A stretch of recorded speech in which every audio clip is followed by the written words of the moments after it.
today, ma'am, we are talking financial inclusiveness and women empowerment. And I've learned that you are from the financial sector. Can you kindly introduce yourself?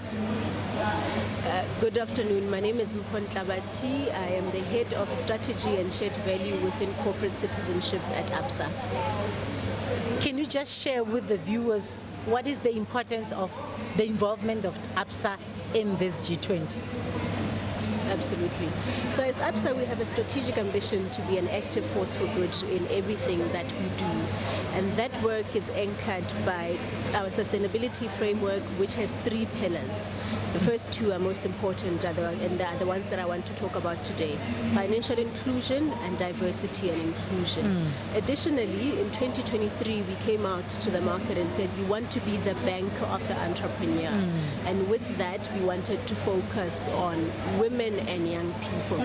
The reason for that is that women are, in a lot of the markets where we operate, are the majority of the population, and we noticed that their participation in economies is not commensurate to the number that they make up. Right. We also noticed that there's a 42% financing gap for women in particular. Although 60% of informal businesses are run by women, and the informal sector also employs women.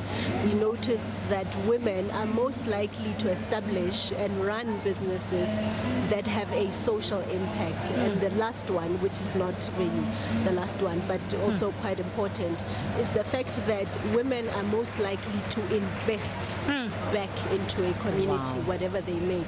So it was clear to us that if we want to make a lasting socio-economic impact and unlock the assets that are sitting without the township economies as well as the rural economies, and break down the systemic barriers, we had to start with women. We had to focus on women to make that fundamental transformation. That's very interesting, ma'am, because as you were talking, you are talking from an informed position, meaning that before you act, you have made a research.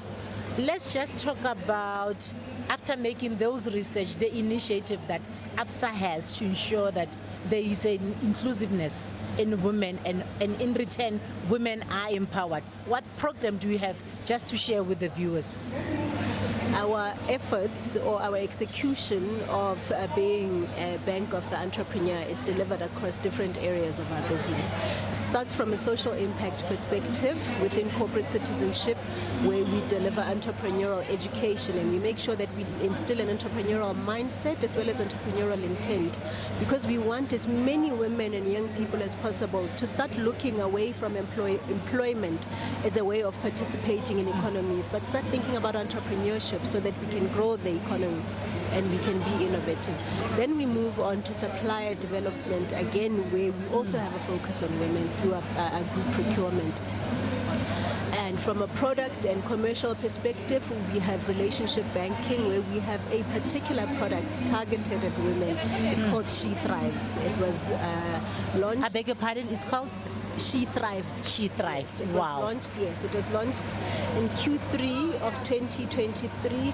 Among some of the benefits that this product offers is that it waives the first 6 months of fees on an account called the ABSA Business Evolve. There's also no initiation fees if you get funding from ABSA. It gives up to 35% off on short-term insurance. It also gives the businesses access to a cash flow manager, which is something, as you said, we were led by data, which is something that data said to us that women-led enterprises needed.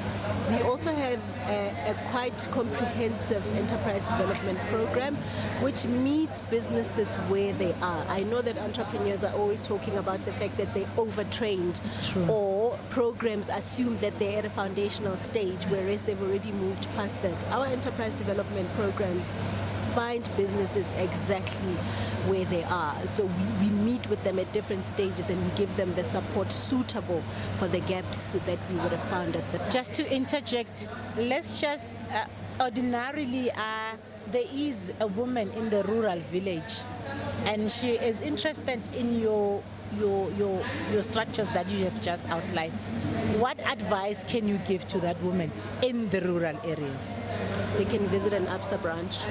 Visit an ABSA branch. We have well-equipped colleagues who understand the products and the programs that I've just shared with you, and they will be able to do that. If they have access to data, if they can go into an ABSA website, they can type She Thrives, and they can click on it, and they can ask someone to call them back.